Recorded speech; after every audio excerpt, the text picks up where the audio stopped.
Pedi ao dono da messe que mande trabalhadores para a sua colheita. Eis que vos envio como cordeiros para o meio de lobos.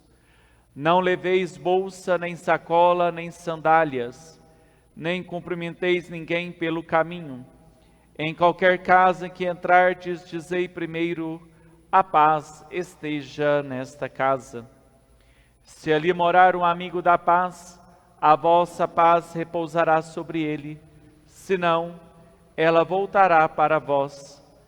Permanecei naquela mesma casa, comei e bebei do que tiverem, porque o trabalhador merece o seu salário.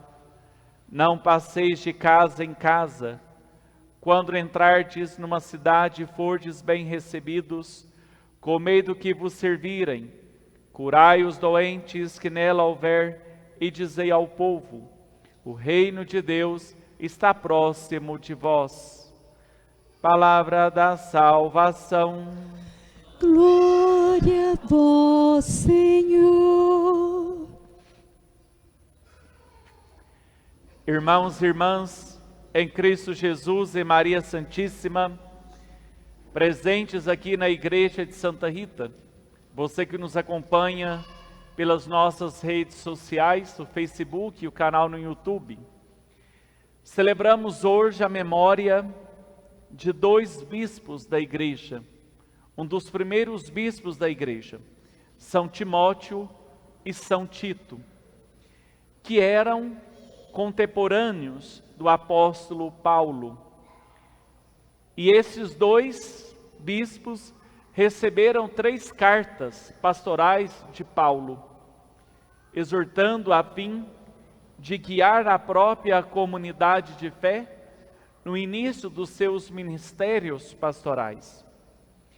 E ouvimos exatamente na primeira leitura de hoje o início da segunda carta de São Paulo a Timóteo, que vem de fato advertir este homem para que esteja na fidelidade da comunhão com o apóstolo, que já é um prisioneiro, que já está na prisão. E ele adverte, Paulo adverte, para que Timóteo possa, nesta comunhão espiritual, sofrer com ele por causa do Evangelho de nosso Senhor Jesus Cristo. Que vale a pena sofrer para testemunhar até as últimas consequências aquele chamado que o Senhor fizera. E graças desse chamado, a experiência tão íntima e profunda com Jesus ressuscitado, a fim de usar estes 2 homens para o seu ministério. Portanto, Timóteo e Tito têm este papel importantíssimo no início da igreja primitiva, do anúncio e da organização, e também de exortar o povo a permanecer sempre na fortaleza de espírito, de lutar com coragem diante das adversidades da vida e não esmorecer diante da tempestade, mas manter sempre aceso a chama do amor que vem do alto, que vem da ação do Espírito Santo, e manter a sobriedade, a calma de espírito que vem do consolo do Senhor. E na festa e na memória, melhor dizendo, destes 2 bispos, nós encontramos, portanto, os elementos tão necessários para a nossa caminhada de cada dia. Pois assim, no Evangelho de Lucas, nós percebemos que Jesus, ao enviar os outros 72 discípulos para a missão, os enviou com a incumbência de anunciar por toda a parte o Evangelho da salvação, para se fazer presente na vida das pessoas, para adentrarem a sua intimidade, que são suas casas, para ali apresentar a palavra do conforto e da esperança que Ele mesmo os autorizou para anunciar. Mas Ele disse para esses 72 discípulos que estava enviando-os como cordeiro no meio dos lobos, que enfrentariam as dificuldades, mas que eram para a missão desprovidos de tudo, com o coração e a mente aberta voltada para o Senhor, não portando consigo nem bolsa, nem sacola, nem sandálias, e não perca o tempo pelo caminho afora. Mas ao entrar na casa, é para saudar com a paz. A paz esteja nessa casa. Foi nessa perspectiva que Timóteo e Tito, contemporâneos do apóstolo Paulo, que exerceram o seu ministério.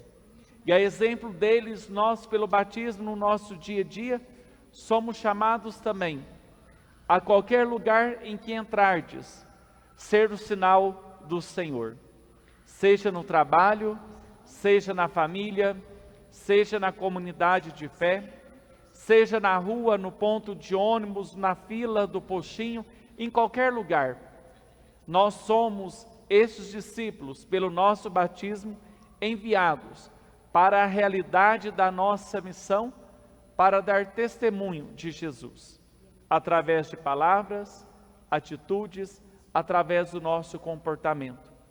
E é na busca pela oração constante e pela proximidade da palavra de Deus que encontramos o sustento para continuar num mundo tão marcado pelo contra-testemunho, pelos sinais de morte e de escuridão, de sermos a presença da luz do Cristo ressuscitado nessas diversas realidades.